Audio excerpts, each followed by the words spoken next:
Souveraineté énergétique bientôt retrouvée. Le président de la transition vient de procéder ce matin à la pose du premier panneau d'une nouvelle centrale solaire photovoltaïque. Cette centrale de 100 MW qui sortira de terre dans quelques mois à Safo est le fruit de la coopération entre le Mali et la Chine. Coût de réalisation, plus de 100 milliards de francs CFA. 89 accusés devant la cour d'assises de Caille qui s'est ouverte hier. Ils doivent répondre de plusieurs chefs d'accusation. On note notamment des affaires d'assassinat, de vol, de viol et de trafic de stupéfiants. Ultime hommage de la nation au premier vice-président du CNT, Assarid Imbarkawana. Décédé en Tunisie, ses obsèques ont eu lieu ce mardi sur l'esplanade du stade du 26 mars. Homme politique dévoué pour la cause de la patrie, Assarid a occupé plusieurs postes et était un fervent défenseur des valeurs républicaines au sein de la communauté touareg. Voilà pour le sommaire. Bonsoir, bienvenue. Quelques jours après celle de Sanakourouba, le président de la transition, colonel Assimi Goïta, a procédé ce matin dans la commune rurale de Safo à la pose du premier panneau d'une nouvelle centrale solaire photovoltaïque, fruit de la coopération entre le Mali et la Chine. Elle aura une capacité de 100 MW. Sa construction est confiée à l'entreprise Sino Hydro pour une durée de 15 mois. La centrale solaire de Safo va coûter plus de 100 milliards de francs CFA et sera financée à moitié sur budget national. Reportage de Yaya Konaté. Une nouvelle escale sur la voie de la transition énergétique au Mali, celle de Safo, chef-lieu de la commune rurale du même nom. Nous sommes dans le cercle de Kati, à une quinzaine de kilomètres du quartier Bankoni. En posant ce premier panneau, le président de la transition, chef de l'État, lance les travaux de construction d'une nouvelle centrale solaire photovoltaïque. Les installations d'une capacité annoncée de 100 MW sont censées aider le pays à sortir de la crise énergétique. Et la municipalité de Safo de saluer au nom des populations de la commune les autorités de la transition pour le choix porté sur cette localité. Permettez-moi, Son Excellence, Monsieur le Président, d'exprimer l'immense gratitude des 22 527 habitants de la commune rurale de Safo pour le choix de notre commune afin d'abriter la construction de cette gigantesque infrastructure d'une capacité de 100 MW dont vous procéderez tout à l'heure à la pose du premier panneau. C'est le lieu de vous saluer pour votre détermination à relever le défi de la crise énergétique. La centrale solaire photovoltaïque de Safo sera bâtie sur une superficie de 240 hectares. Elle coûtera 100 milliards de francs CFA et sera financée à moitié sur le budget national. Sa construction est confiée à l'entreprise Sino Hydro pour une durée de 15 mois. Tout comme celle de Sanakourouba dont les travaux ont été lancés il y a moins d'une semaine, la centrale de Safo répond à une vision présidentielle, celle qui vise la transformation du système énergétique national en privilégiant les énergies renouvelables. La construction de cette centrale s'insère dans la mise en œuvre d'un vaste projet de développement énergétique. Pour matérialiser ce projet et renforcer notre production énergétique, mon département, sous votre impulsion, a lancé cet important projet qui consiste en la réalisation des infrastructures et installations suivantes. Un champ solaire d'une puissance de 100 MW crête avec des modules photovoltaïques en silicium monocristallin sur une superficie de 228 hectares au total. Un système de stockage d'énergie solaire sur 50 MWh utilisant 20 transformateurs de 2,5 MVA.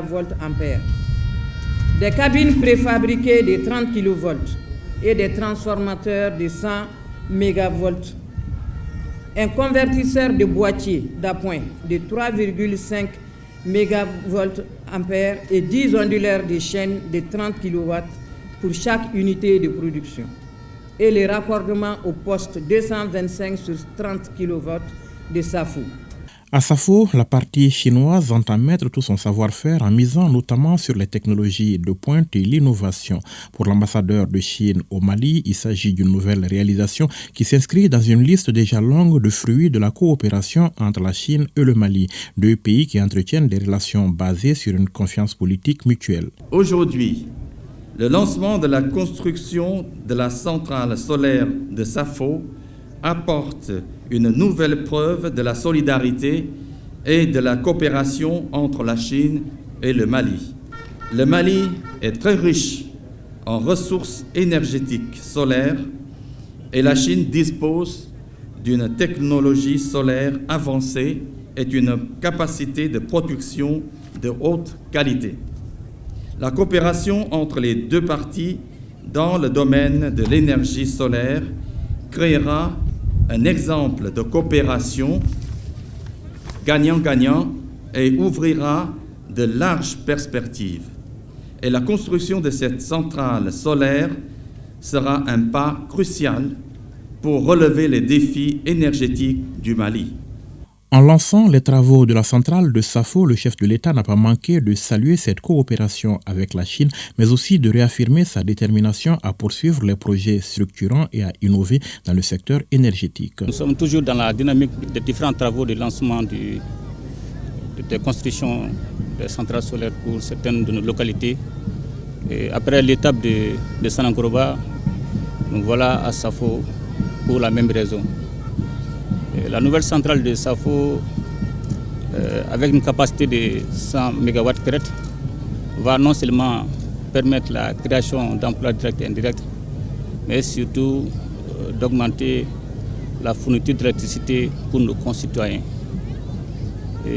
D'autres localités, très prochainement, vont bénéficier les mêmes projets structurants similaires.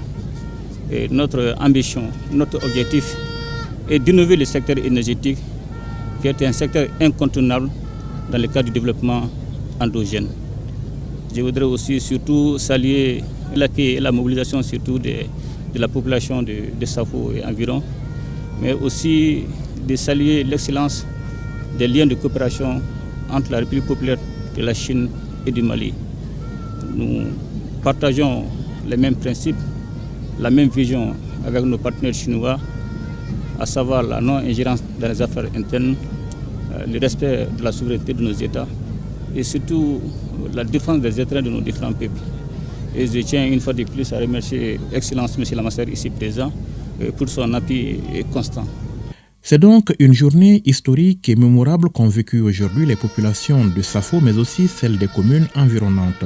Des populations qui se sentent très honorées par cette visite du président de la transition et qui souhaitent vivement une utilisation de la main-d'œuvre locale sur le chantier de la centrale. Elles n'ont pas manqué également de solliciter le soutien du chef de l'État pour la finition de la route Bankoni-Yalakorogi-Safo Yelekebogo-Nyonsonbougou, un chantier lancé en 2017. Et la pose de la première pierre, du premier panneau plutôt de la centrale solaire de Safo est une action de haute portée pour le peuple du Mali qui a réservé un accueil des grands jours au président de la transition. C'était l'effervescence dans plusieurs quartiers sur l'axe Koulouba-Safo. À moto et à pied, les populations ont accompagné le chef de l'État jusqu'à Safo. Une expression de satisfaction pour les projets entamés. Sira Batili et Sidiki Balo ont suivi le cortège présidentiel. Suivons. Le Mali sur la voie de la souveraineté énergétique. La trajectoire est tracée par le président de la transition, colonel Assimi Goïta, pour sortir le pays du gouffre de l'obscurité. Un engagement et un devoir de chef d'État envers un peuple acquis à sa cause. Au programme présidentiel de ce 28 mai 2024, la commune rurale de Safo, après Sanankoroba. Sur ce trajet de 15 km de Bamako, les populations sont sorties en grand nombre pour montrer leur dévouement à ce Mali qui leur a tout donné. Mobilisation grandeur nature à la taille de l'événement.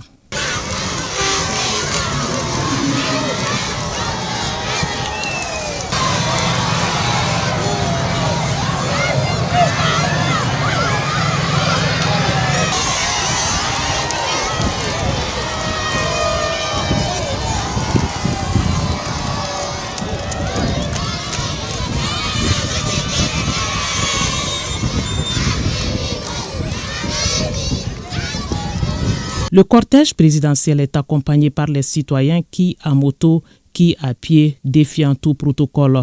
Un accompagnement à l'aller tout comme au retour. Un cachet au quai observé dans les différents quartiers de Médina Kura à Safo en passant par le grand marché, Bankoni et Djalakoroji.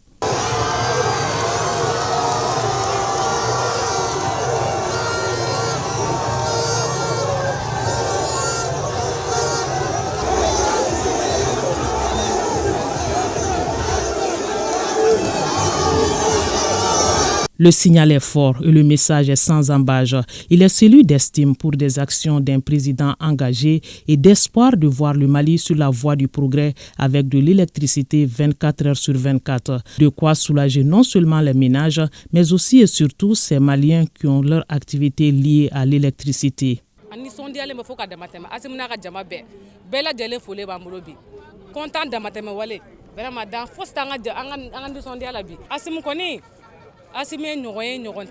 Depuis Aforako Assimi Bena, an hakili latigɛ ko anw ye courant sɔrɔ ka ban. Depuis Aforako Assimi Bena, an hakili latigɛ k'an ye ji sɔrɔ.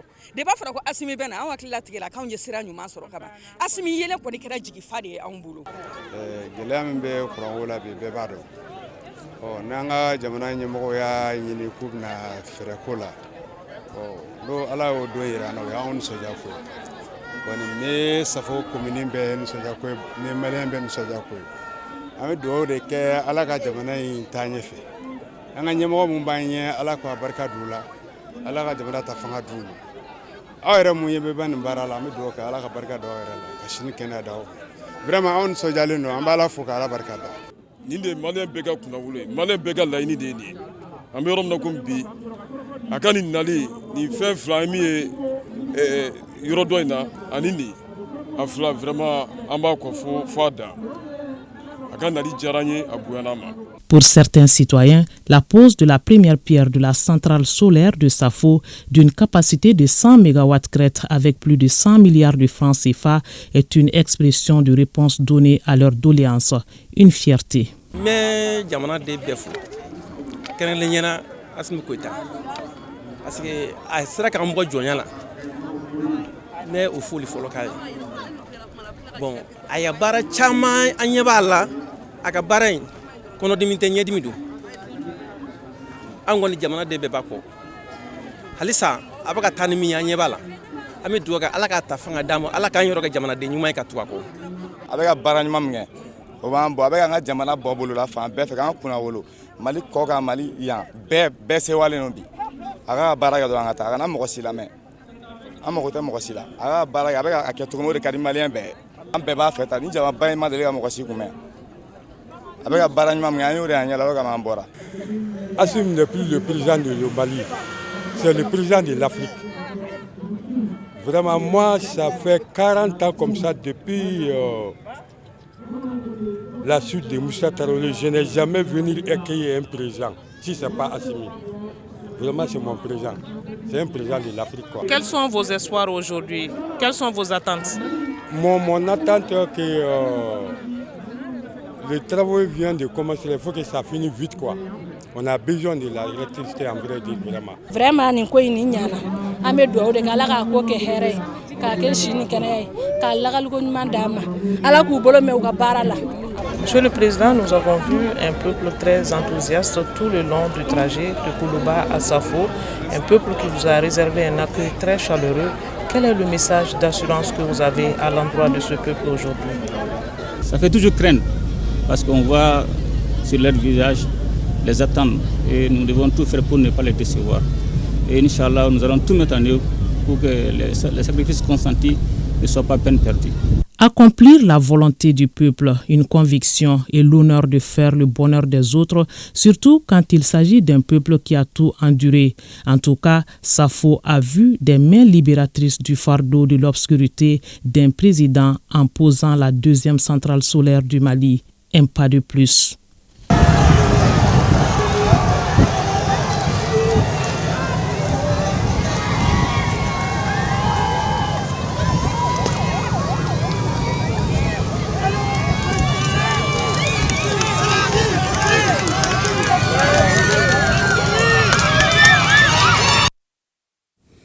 Voilà, et ici Ici à Bamako, rideau cet après-midi sur les travaux de la 28e réunion des experts de la 30e conférence des directeurs généraux des douanes de la région Afrique occidentale et centrale. La primeur des recommandations sera réservée aux directeurs généraux dont les travaux de la 30e conférence débutent demain mercredi.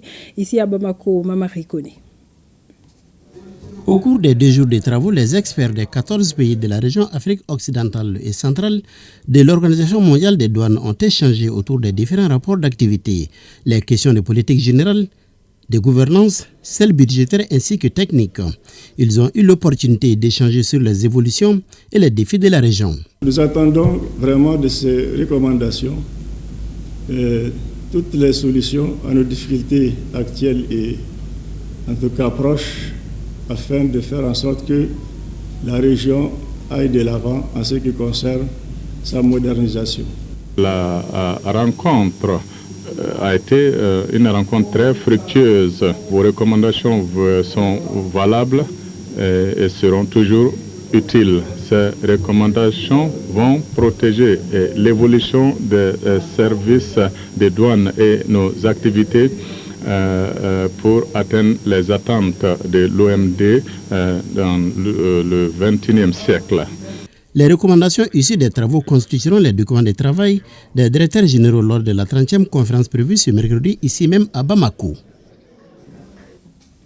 La hiérarchie militaire au plus près des hommes, le chef d'état-major du poste de commandement interarmé du théâtre sud, accompagné du chef du secteur 6 de l'opération Maliko, du directeur de l'information et des relations publiques des armées et d'autres responsables militaires se sont rendus au poste de Mourdja dans la région de Nara. Cette visite intervient après la brillante victoire face aux assaillants de la Katiba Massina. Abdoulaye Sako pour les détails.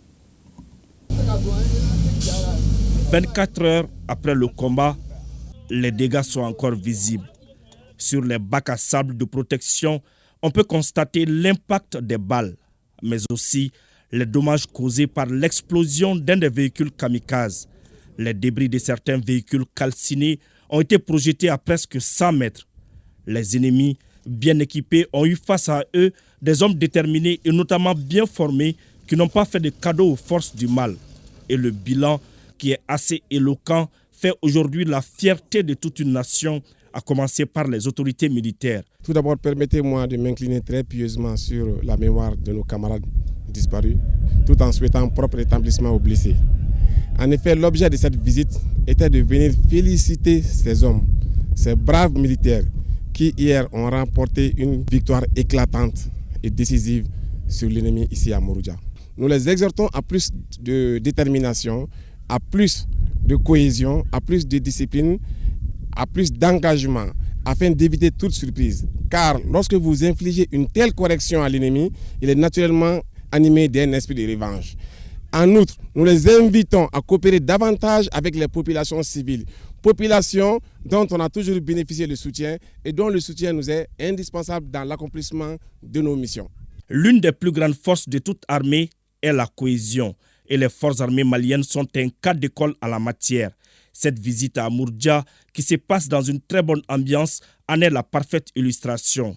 Une action qui rassure et redonne de la force aux hommes du GTA Nangui pour relever d'autres défis. Nous, notre niveau d'engagement, c'est d'aller plus loin.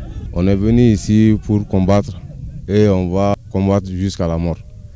Je lance un appel à la population qui nous donne des informations pour qu'on puisse traquer ces bandits armés. La délégation a eu avec les hommes un échange fructueux, rencontre au cours de laquelle tous les soldats de deuxième classe du GTA Nangui ont été élevés au grade de première classe à titre exceptionnel par le chef d'état-major général des armées pour leur bravoure. Mais bien avant cela, les visiteurs du jour se sont recueillis sur les tombes de ceux qui ont fait le sacrifice ultime pour la patrie. Sur un autre plan, l'Association pour le développement du cercle de Yorosso et les forces de défense et de sécurité de la région de Koutiala viennent de remettre 10 tonnes de vivres aux populations vulnérables du cercle de Yorosso. Ils ont également initié des consultations médicales gratuites et des dons de médicaments aux patients. On en sait plus avec Brahima Kone. L'Association pour le développement du cercle de Yorosso, ADESI, et les forces de défense et de sécurité de la région de Koutiala ont mené des actions civilo-militaires humanitaires à Yorosso. D'abord, au CCRF, le volet santé a concerné le dépistage gratuit du diabète, des consultations gratuites en médecine générale, en ophtalmologie, en cardiologie et des dons de médicaments aux patients. Les plus hautes autorités ont pris des engagements en travers cette population pour que l'armée puisse mener bien leur mission pour que la libre circulation des personnes et leurs biens sur le territoire national. Le second volet des actions civilo-militaires s'articule autour du don de 10 tonnes de vivres aux populations du cercle de Yorosso pour plus de résilience. Ce projet d'assistance alimentaire et sanitaire va non seulement donner une lueur d'espoir aux personnes démunies, mais aussi renforcer le rapprochement des femmes et les populations qu'ils ont la charge de sécuriser, ainsi que leurs biens. Sur les banderoles, on pouvait lire « L'insécurité dans la cité, c'est l'affaire de tous et de chacun ». Nous voulons renforcer la confiance entre la population et les forces armées de sécurité. Donner aux femmes les informations utiles et nécessaires au bon moment. Le dernier message, on est déjà à l'hivernage. Et c'est la culture de coton et bien d'autres. Et il exhorte les producteurs d'aller dans les champs. Yorosso était classé dans la zone rouge. Mais aujourd'hui, les femmes montent en puissance. Le chef de village et le maire de la commune de Yorosso ont salué la collaboration entre l'ADESI et les FDS ainsi que la montée en puissance des femmes. Ils ont également réitéré leur soutien à la transition. Plus d'1,3 milliard de francs CFA, c'est l'enveloppe de la deuxième phase du projet de renforcement accès aux services de santé reproductive de droit en matière de santé, de la reproduction et la prise en charge des VBG. Le dit projet est financé par la coopération italienne pour le développement. Reportage Moussa Kamara et Oumar Katraoré. Le projet de renforcement de l'accès aux services de santé et reproductive droit en matière de santé de la reproduction vise à renforcer l'utilisation des services de santé sexuelle et reproductive au Mali. Vu son importance sur la prise en charge des cas de violence basés sur le genre, il vient de bénéficier d'un nouveau financement. Financement qui amorce la seconde phase du projet et vient renforcer les acquis de la première phase dans les régions de Ségou, Sikasso et le district de Bamako. La première phase de ce projet, en 4 ans, a permis d'offrir une prise en charge de qualité de près de 7000 personnes survivantes de violences de toutes sortes basées sur le genre et près de 300 femmes porteuses de fistules obstétricales qui ont été réparées et ont reçu une deuxième chance dans leur vie. Ce projet a aussi pu équiper et renforcer 17 structures d'offres de soins obstétricaux et néonataux d'urgence et a pu offrir des services de santé reproductive et planification familiale ciblés à plus de 180 000 adolescents et jeunes. Le projet bénéficie d'un financement de l'Agence italienne pour la coopération au développement pour une durée de 3 ans. L'Italie soutient ce nouveau projet de renforcement de l'accès aux services et promotion des droits en santé reproductive, incluant la prévention et la réponse aux violences sexuelles et basées sur les genres, y compris les pratiques néfastes. Le gouvernement du Mali a mis en place des institutions chargées de la mise en œuvre des politiques publiques, des programmes, des stratégies en faveur de la promotion et de la protection des droits de la femme et des enfants. Juste pour confirmer que ce projet cadre parfaitement avec les orientations et les axes stratégiques définis dans le document de politique nationale genre et autres documents.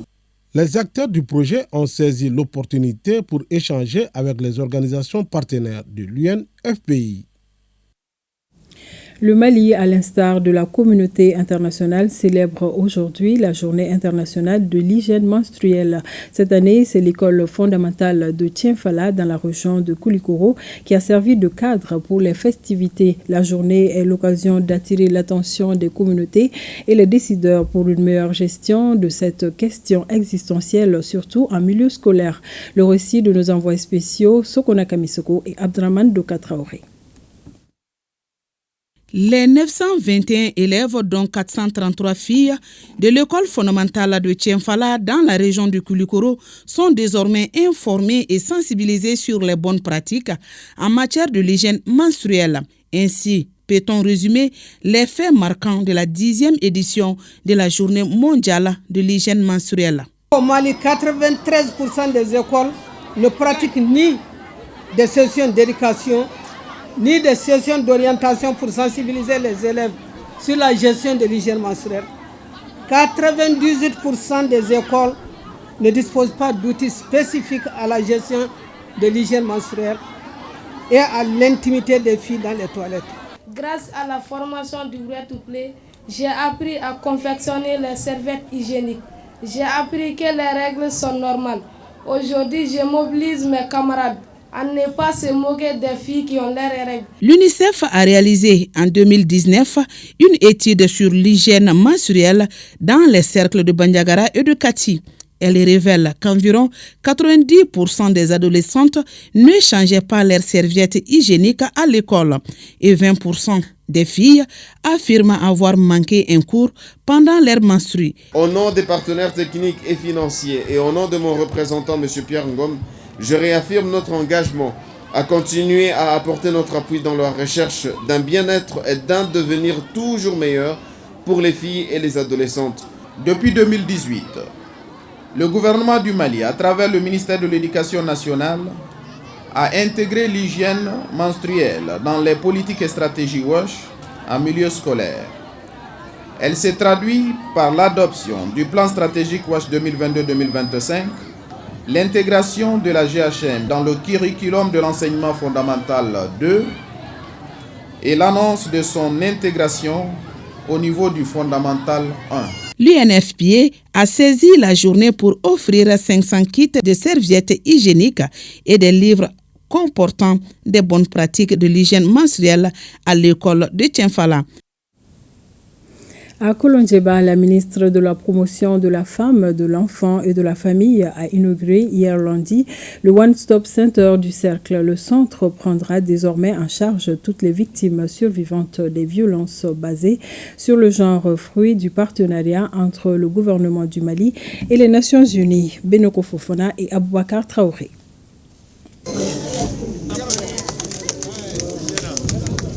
Par ce coup de ciseaux de Madame le ministre de la Promotion de la Femme, de l'Enfant et de la Famille, les femmes de Kolondjeba ont désormais leur One Stop Center, un centre de prise en charge des victimes de violences basées sur le genre. Logé au sein du CCRF de Kolondjeba, le centre est composé de 4 salles pour les différentes prises en charge. En juin 2023 maintenant, nous avons enregistré 59 cas de violences basées sur le genre.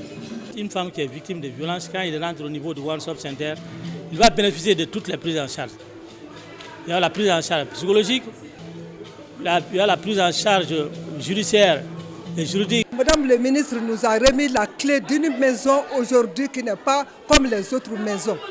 Nous allons faire toujours des sensibilisations, que ce soit dans les lieux de cercle ici, que ce soit dans les communes. Nous allons faire de nos mieux pour que les femmes puissent rejoindre cette maison. Fruit d'un partenariat entre le gouvernement du Mali et l'ONU, l'opérationnalisation du centre a permis davantage la collaboration entre les deux entités. On les appelle One Stop Center, en fait en français c'est un guichet unique. Pourquoi guichet unique? Parce qu'on veut aider aux survivants, à la survivante, de trouver les services clés pour une prise en charge holistique. Et là, je voudrais vraiment remercier et reconnaître l'effort de l'État, du gouvernement de transition. Les One Stop Centers ne sont pas installés en contradiction avec nos us et coutumes, mais visent à orienter, assister, à conseiller, bref, à assurer la prise en charge holistique des survivantes des violences basées sur le genre pour un traitement dans la dignité. aux acteurs chargés du fonctionnement du One Stop Center de Kolonjeba, je leur demande d'en prendre soin et d'être au service des survivantes pour plus de résultats positifs. La cérémonie a enregistré une exposition des produits de transformation agroalimentaire des femmes de la localité. Madame le ministre, en visitant les stands, a salué leur savoir-faire et les a encouragés à faire du Made in Mali une réalité. Koulibaly Mariam Maïga n'a pas manqué de rendre une visite de courtoisie aux notabilités. Ceux-ci ont prié pour un Mali en paix. Je l'annonçais en début d'édition, la première session de la Cour d'assises de Caille pour 2024 s'est ouverte hier. 89 accusés doivent répondre de plusieurs chefs d'accusation, dont des affaires d'assassinat, de vol, de tentative de viol, de trafic de stupéfiants, entre autres. Kansoutou Kanouté nous en dit davantage. Pour cette première session de la Cour d'assises de Caille, qui a débuté ce lundi 27 mai 2024 pour s'achever le 11 juin prochain, ce sont 44 affaires enregistrées et défileront à la barre 89 accusés, dont 7 femmes, pour des faits d'assassinat, de meurtre, de coups mortels, de tentatives de viol et viol, de pédophilie, de vol et d'association de malfaiteurs, de coups et blessures volontaires, de torture et complicité de détention, vente et trafic international de stupéfiants, de faux et usage de faux, d'escroquerie, d'incendie volontaire, de séquestration de mineurs. Avec la crise que nous traversons, le phénomène criminel est devenu banal et prend progressivement de l'ampleur malgré d'importants moyens déployés par les pouvoirs publics en termes d'engagement humain et financier. Les accusés ne seront pas laissés entre les mains de magistrats et assesseurs rompus à la difficile, délicate et redoutable mission de juger. Ils bénéficieront tous de l'assistance d'avocats, soit en constitution régulière pour ceux qui en ont les moyens, ou en commission d'office, ceux qui sont indigents. La cour d'assises est une réalité. Si certains accusés vont à la maison, et c'est le souhait le plus ardent des conseillers, certains vont garder prison. La cour d'assises est ainsi faite. Parmi les 44 affaires inscrites au rôle, les infractions d'atteinte à l'intégrité physique des personnes sont plus nombreuses. Il revient donc à la justice de se manifester dans toute sa rigueur afin de faire décroître les phénomènes et ramener la paix sincère à notre pays qui fait face à une série de crises depuis plus d'une dizaine d'années. Le procureur général n'a pas manqué dans son réquisitoire de rendre un vibrant hommage aux autorités du Mali et principalement au ministre de la Justice, des Droits de l'Homme, garde des Sceaux et à celui chargé de l'économie et des finances pour avoir démontré leur engagement et attachement à la justice en acceptant la tenue de ces assises. Toujours dans nos régions, lancement des activités du projet de restauration des terres dégradées au Mali dans les régions de Caille, Kati et Nioro du Sahel. Financé par la Banque mondiale à plus de 90 milliards de francs CFA, le dit projet s'étend sur 7 ans et vise à accroître l'adoption de pratiques de restauration des terres dégradées et à accroître l'accès aux opportunités de revenus au Mali. Le point avec Balkissa Sadibou, Chérifa Aïdara.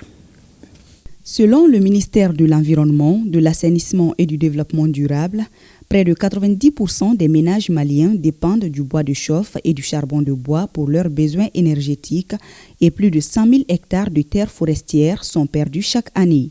En réponse à cette problématique et à bien d'autres, le gouvernement du Mali a initié le projet de restauration des terres dégradées au Mali, PRTD.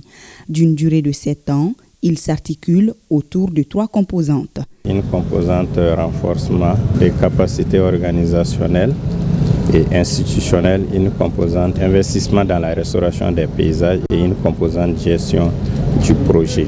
En termes de stratégie de mise en œuvre, nous avons tous les dispositifs opérationnels aujourd'hui fin prêt pour démarrer les activités.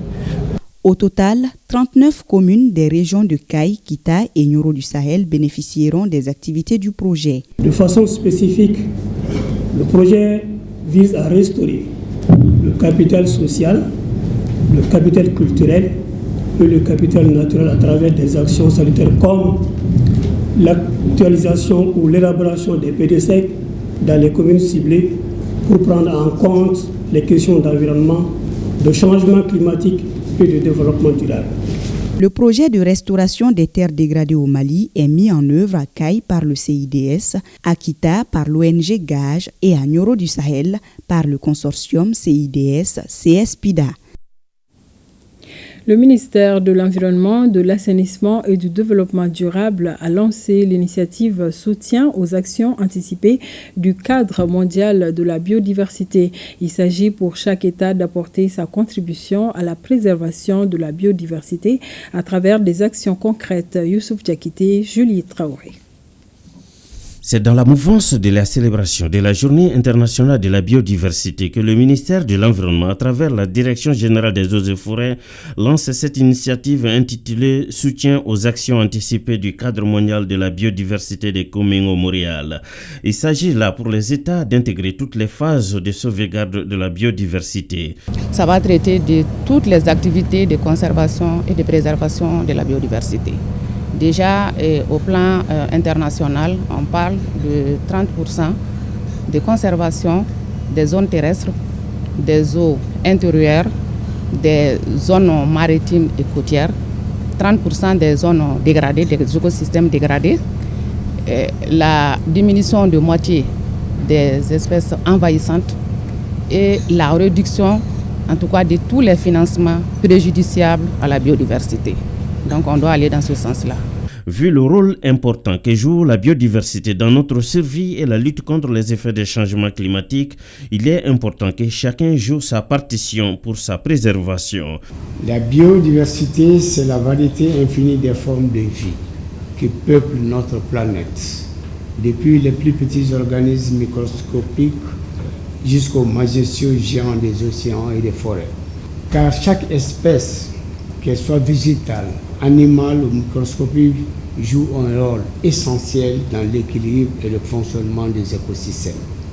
Le lancement de l'initiative Soutien aux actions anticipées de la biodiversité de Comminges-Montréal au Mali est une manifestation des autorités de la transition à apporter leur contribution à la préservation de la biodiversité, une préoccupation mondiale. La mission précurseur de la filière gouvernementale du Hajj 2024 est à Médine depuis le week-end dernier. Objectif, baliser le terrain pour le transport, l'hébergement, la restauration et la prise en charge sanitaire des pèlerins à leur arrivée sur les lieux saints de l'islam. Envoyé spécial Nouhoum Sissoko, Brahima Koulibaly.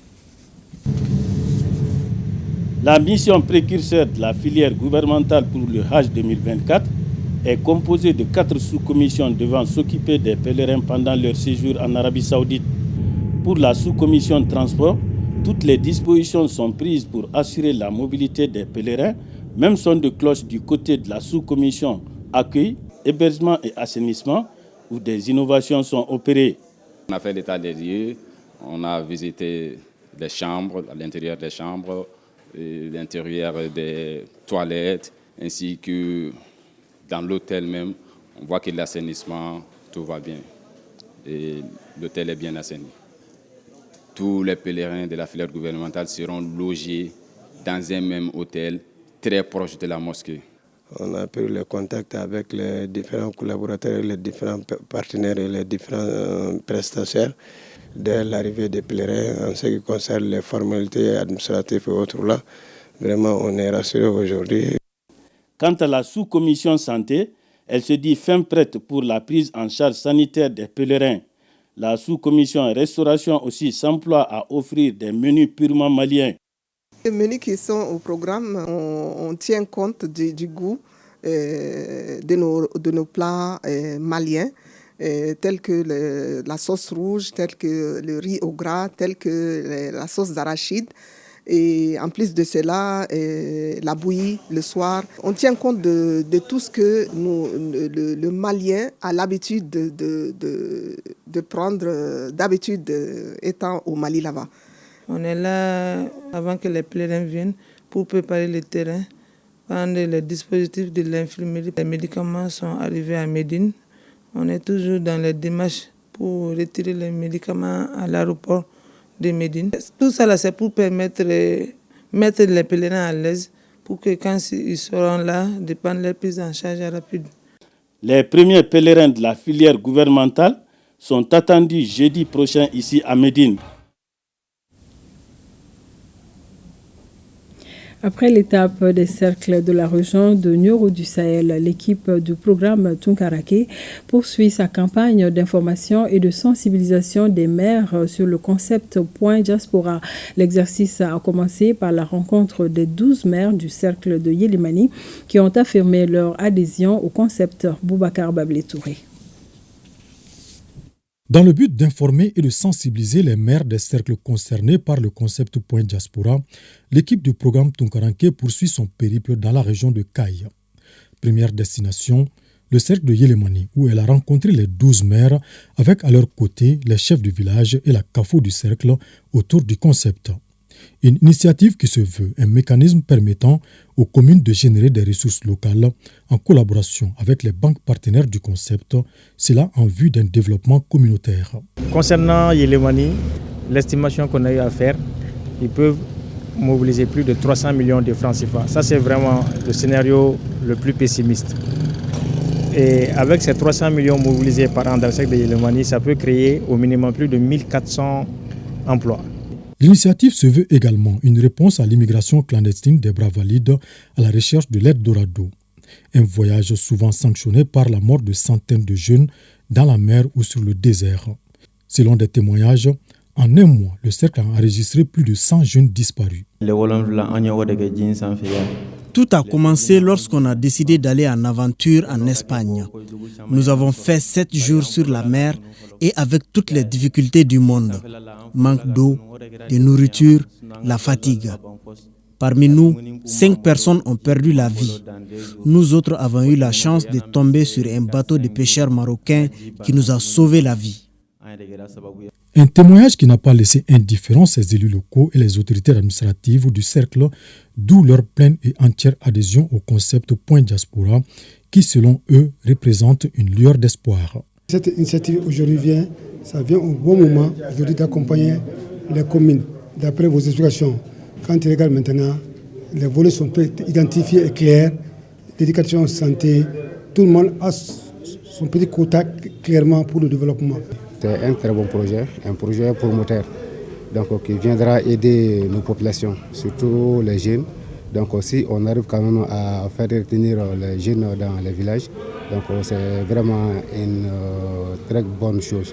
Le cadre a aussi été mis à profit par les participants à cette rencontre pour rendre hommage aux victimes de l'immigration clandestine.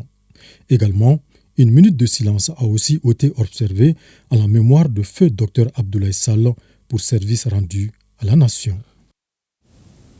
Culture à présent, du 22 au 24 mai dernier, le groupe africain de l'UNESCO a célébré sa traditionnelle semaine dédiée à la mode africaine. Durant ces 3 jours, les Africains ont échangé, défilé et exposé leurs talents et leur savoir-faire. Le Mali a brillé de mille feux à travers les créations et la qualité du bogolan exposé par Marietou Mariette Diko, promotrice de la marque Tradition Mode Africaine. Commentaire Boukari Koulibaly. Le talent, la culture et la mode africaine magnifiés par les enfants du continent à travers la semaine africaine organisée par le groupe africain de l'UNESCO. L'innovation et la créativité de la mode malienne démontrée ici par Marietou Mariette Diko, promotrice de la marque Tradition Mode Africaine à travers des articles haut de gamme. Vous avez vu les boubous et ses déclinaisons. Vous avez vu les robes boubous, les étoffes en coton, les beaux motifs du bogolan de chez moi du Mali, qui ont une signification parce que nos ancêtres ont vécu. Et nos ancêtres nous ont laissé un héritage qui est perpétuel, qui est immortel. Et c'est justement cette immortalité, cette authenticité, cette originalité que j'ai voulu aujourd'hui mettre en avant pour le développement de l'Afrique et du monde. À la semaine africaine de l'UNESCO, le Mali s'est fait remarquer par la richesse, la qualité et la beauté de son bogolan exposé devant un parterre d'amateurs de mode. Cette édition, comme les précédentes, est une superbe édition, comme vous le savez. Et c'est un rendez-vous majeur, un événement phare à l'UNESCO qui s'est imposé de par la richesse de la diversité culturelle africaine. Et vraiment, comme toujours, c'est un énorme plaisir pour nous de nous retrouver avec nos partenaires, nos amis, l'UNESCO. des expositions photos, des conférences, des projections de films, sans oublier des prestations artistiques pour montrer tout le savoir-faire et les potentialités dont dispose le continent africain ont agrémenté la Semaine africaine de l'UNESCO, édition 2024. Riche patrimoine malien. Direction Yangasso dans la région de San pour parler de la visite touristique organisée dans le cadre de la 4e édition du festival Bogodola de la localité. Les festivaliers sont allés à la découverte d'un bosquet mystique situé à Sofoloso, à 5 km de Yangasso. L'objectif pour les organisateurs est de faire connaître ce site historique aux festivaliers et l'ensemble des Maliens. Nos envoyés spéciaux à Yangasso, Bemba Sibi et Sambou Djakité. Le festival Bodogola, c'est la valorisation de l'éducation familiale, mais aussi une découverte des patrimoines culturels du cercle de Yangasso. Pour cette 4e édition, les festivaliers ont eu droit à la visite du Djodjiri, situé à Sofoloso, un village à 5 km de Yangasso. Ce choix est motivé par la volonté des organisateurs de valoriser ce site. C'est un site mystique que toutes les populations environnantes ont l'habitude de venir se recueillir. Voilà, c'est pourquoi nous avons voulu faire partager ce site-là avec tout le reste du pays pour que les gens comprennent de quoi il s'agit, pour que les gens puissent visiter ce site-là et pour en tirer le maximum de profit comme les populations locales en ont l'habitude de faire. Ici, c'est le nom de l'arbre Djodjiri qui est connu. Mais très vite, le visiteur découvre que la vraie attraction est un bosquet mystique. Il recourt pour les personnes à la recherche de solutions à certains de leurs problèmes. Le site, au fil des années, a perdu certains de ses attributs. Ce grand arbre-là que les Bodogoladins faisaient le tour. Donc tout ce qui était sain faisait le tour, tout ce qui n'avait pas enfreint aux pratiques culturelles faisait le tour de ce grand arbre-là, et tout ce qui avait déjà enfreint aux pratiques s'arrêtait de côté. Cette visite de découverte a été agrémentée par une animation folklorique sur la place publique de Sofoloso.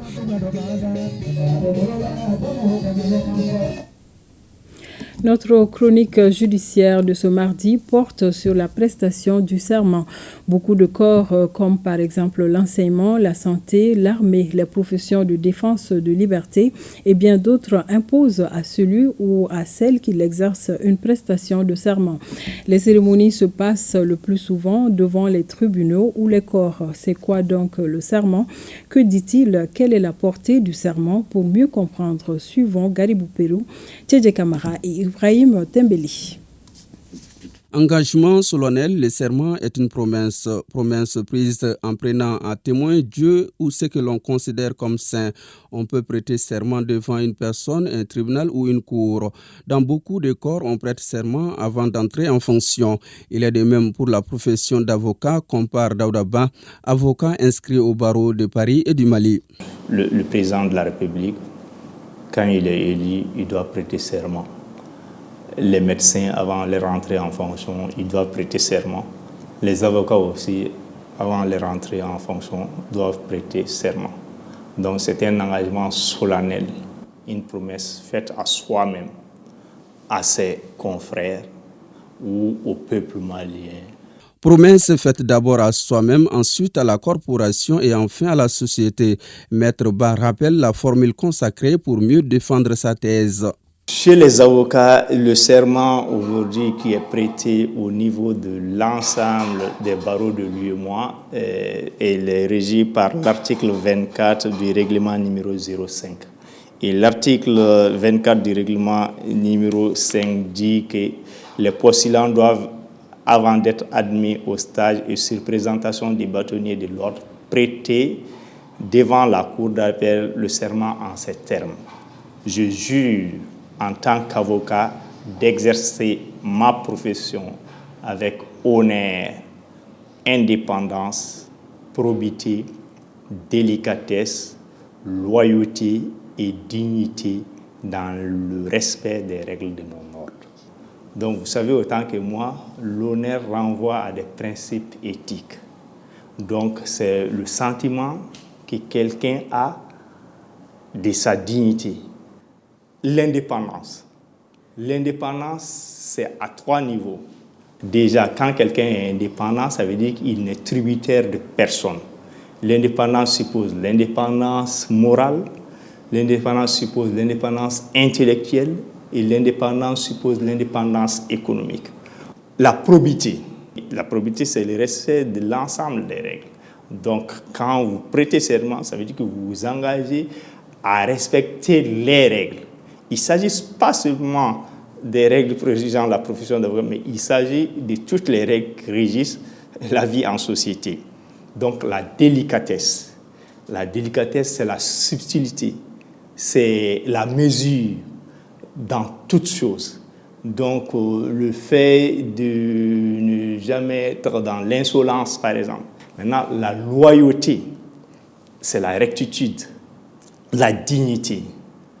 La dignité, elle est essentielle. La dignité, c'est le fait de respecter toute personne, non pas en considérant son rang social, mais de respecter la personne du fait de sa qualité d'homme. Le serment est axé sur un certain ensemble de principes et on se rend compte que tous les mots du serment se trouvent dans les principes essentiels de la profession de défenseur de la liberté. Il y en a 13 au Mali.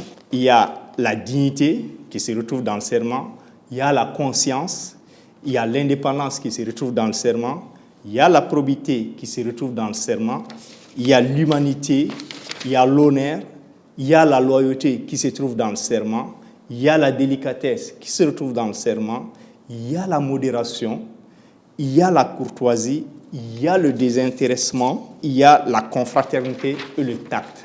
À partir du moment où l'avocat prête serment, il est soumis aux principes essentiels de la profession. Les manquements aux règles professionnelles l'exposent à des sanctions. La violation du serment est une faute déontologique. La violation du serment est une faute déontologique. Et qui dit faute déontologique dit 3 conséquences.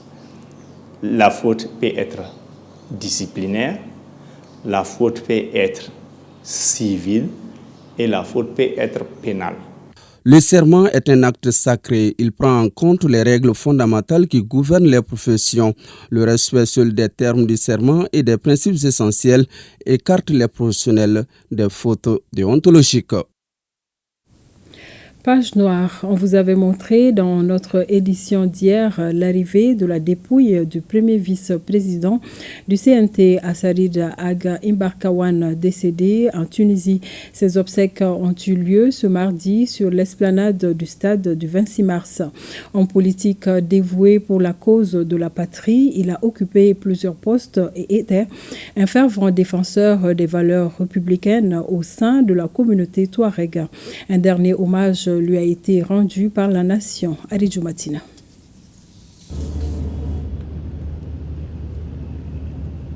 Assarid Ak Imbarkawan, un des dignes fils du pays, un grand serviteur, un cadre valable et un homme politique de grande valeur, s'en est allé pour toujours. Décédé à Tunis, en Tunisie, où il séjournait depuis quelques semaines pour raisons médicales, la nation reconnaissante rend un dernier hommage à celui qui était jusqu'à sa disparition premier vice-président du Conseil national de transition CNT et troisième vice-président de l'Alliance pour la démocratie au Mali, Parti africain pour la solidarité et la justice, ADEMA PSJ. Imra de naissance, notre père Assarid était à la fois Sherifen, Chamana Mas, et le Souk, Idnan. Foras. Il était aussi arabe Songoï, Peul, Bambara, etc. Il était une sorte d'un dénominateur commun à toutes les communautés, ce qui lui permettait de parler à toutes, de régler des conflits internes et au besoin de les réconcilier entre elles. Né en 1949 à Andernamek, dans la commune de Djibok, région de Gao, Assarid Ak Imbarkawan était un fervent défenseur des valeurs républicaines au sein de la communauté touareg. Durant sa carrière remarquable, il a occupé plusieurs postes de responsabilité dans l'administration malienne.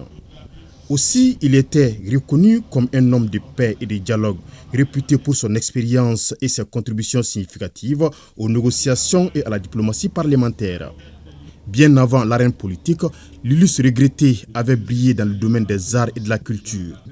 Animateur de jeunesse par le passé, il fut acteur de la troupe artistique et culturelle des Gao, dont les férus des biennales des années 1970 s'en souviennent énormément, en compagnie d'autres grands noms des arts et de la culture, notamment Cheikhna Sidi de Tombouctou et Oumar Tongo de Gao. En mission d'État à l'extérieur, le président du Conseil national de transition, l'honorable Malik Diaw, inconsolable depuis l'annonce du décès, m'a chargé en son nom de vous délivrer le présent message. Honorable Assarid était le père, le collègue, l'ami et même le grand-père pour certains. Il était un homme bien, un patriote avéré. Parler d'un tel homme n'est pas chose aisée. Le temps et l'espace seront judicieusement choisis pour rendre à l'honorable Assarid Agimbarkon l'hommage qui s'impose.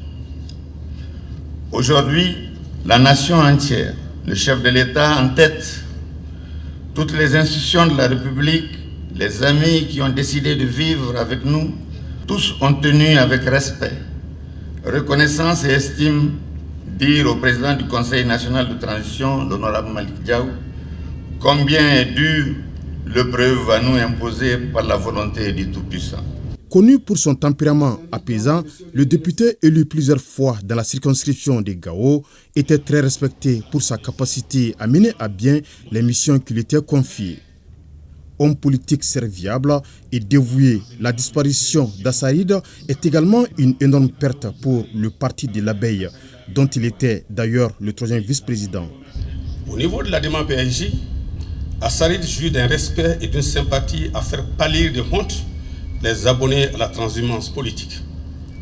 Très présent dans l'administration du parti, il a été au secrétariat administratif du comité exécutif pendant des années où il a été la cheville ouvrière de la rédaction des recommandations et résolutions des assises du parti. Secrétaire général du comité exécutif, puis vice-président chargé des relations avec les partis et mouvements politiques et les institutions de la République, des alliances et des élus du parti, il a travaillé à renforcer les rapports du parti avec les autres formations politiques du pays et les institutions de la République, à travers des alliances électorales conformes à la ligne du parti et aux intérêts du pays.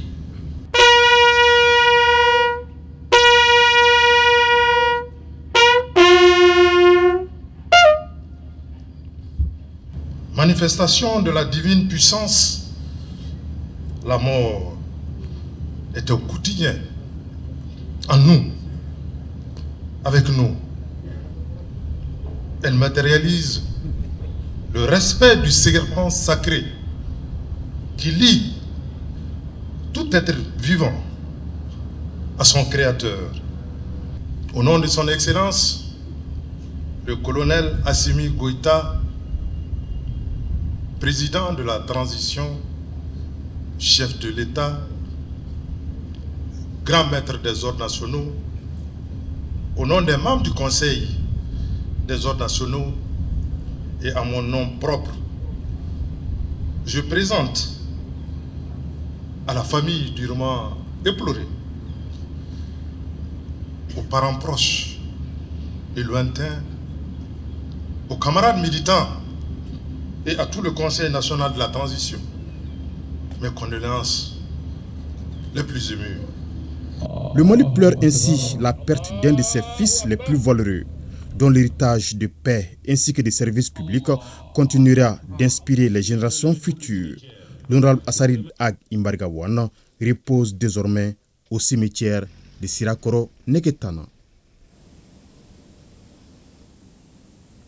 Après la cérémonie funèbre, les amis, collaborateurs et la famille professionnelle de l'illustre disparu trouvent en lui un homme qui était aimable, qui a consacré sa vie à la recherche de la paix et la stabilité du pays. Notre équipe de reportage dirigée par Youssouf Diakité a recueilli certaines réactions. Je retiens d'Assarid un homme humble, un homme patriote, un homme qui a le Mali, qui porte le Mali. Il a porté haut le drapeau Mali. Un homme avec lequel j'ai fait des combats en 2012 quand le Mali a été occupé. C'était plus difficile pour lui que pour moi parce qu'on avait en face des gens de la même communauté que lui. Mais il a fait le combat en disant que moi, quand il s'agit du Mali, je n'ai pas de communauté. Et malgré tout ce que les gens voient, l'apparence, Assarid a continué à travailler en douce pour aider le Mali dans la discrétion. Pas plus tard que 4 jours seulement avant qu'Assarid ne soit malade, on a fait ensemble un mémorandum qu'il a validé dans son bureau pour dire que Chad, on doit reprendre le combat pour le Mali, pour stabiliser notre pays. On a en face des patriotes. Nous avons perdu un frère, un ami, un compatriote. Vraiment, Assarid, c'est une bibliothèque. C'est quelqu'un qui a fait un travail remarquable pour ce pays-là. Il est député du pays depuis plus de 30 ans. Et j'ai eu à faire des missions avec lui, des missions du Conseil national de transition à l'extérieur. Mais j'ai vu en lui vraiment une personnalité célèbre qui arrive à s'imposer et qui arrive à faire reconnaître et à faire choisir le Mali. Assarid, nous sommes partis à l'école de Assarid, l'école de la tolérance, l'école de la sagesse. Il nous a toujours dit d'aimer notre pays et de ne travailler qu'en fonction de cela. Que nous sommes là au CNT pour le Mali, uniquement pour le Mali. Je présente mes condoléances à sa famille biologique, au président du Conseil national de la transition et à tous les membres du Conseil national de la transition. Assarid est irremplaçable. Allahu Akbar. Assarid Ag Imbarkawan, ce nom a longtemps résonné dans l'organe législatif malien. Député à l'Assemblée nationale pendant une vingtaine d'années, la mort l'a fauché quand il était membre du Conseil national de transition. Depuis décembre 2020, ce homme politique au sens élevé, selon les termes de ses collègues du CNT, il était toute sa vie de lui au four et au moulin pour la bonne marche de l'institution parlementaire. Le brillant parcours de l'honorable Assarid Ag Imbarkawan avec Sori Ibrahima Keita. Le roc de la cité des Esquias s'en est allé. Parole des siens attristés. Hommage on ne peut plus flatteur pour le député professionnel Assarid Ag Imbarkawan, malien contre vents et marées. Il fut un Touareg qui ramait à contre-courant dans un désert d'embouteillage de rébellion pour faire tomber les masques d'un fantomatique État de l'Azawad. Et ce, d'un illusoire État islamique dans un Mali dont l'unité, l'intégrité et le caractère laïque de l'État ne sauraient faire l'objet d'un marchandage. Cette conviction, il a martelé sur tous les toits, dans toutes les tribunes, partout où il est passé.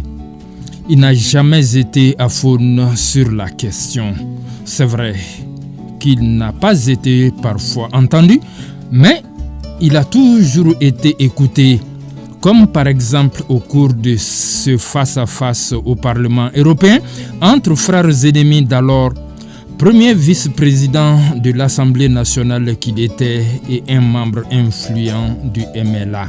Les souffrances ou je ne sais pas, les conséquences de la nature dans laquelle nous vivons, nous ne sommes pas les seules victimes en tant que Touaregs.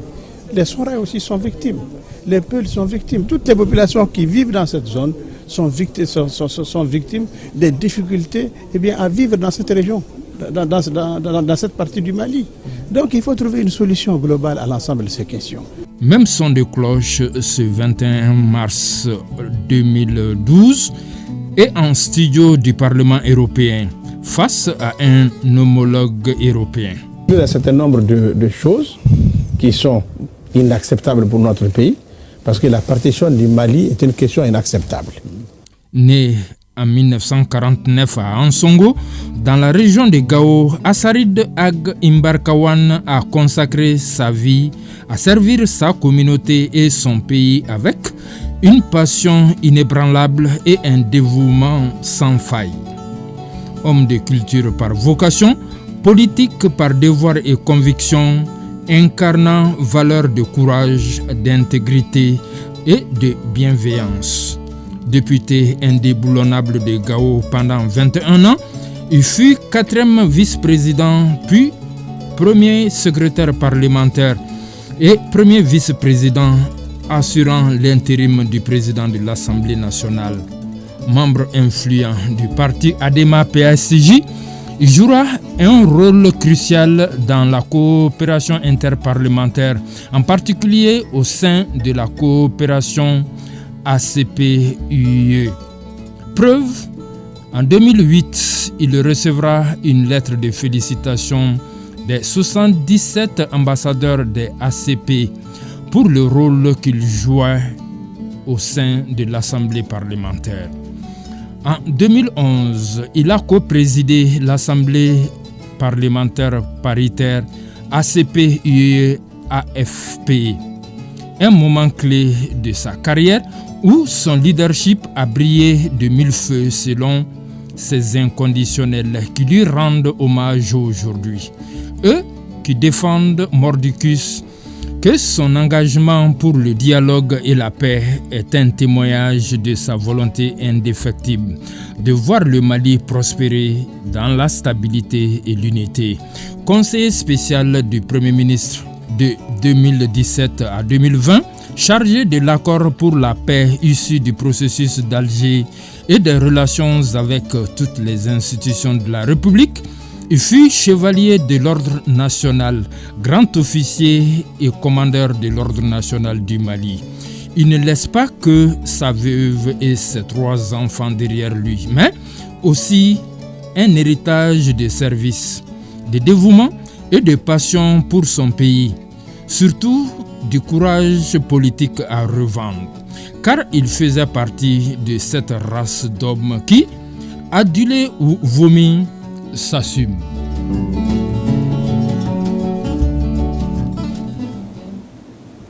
Ainsi va la vie, qu'il repose en paix. Merci de nous avoir suivis.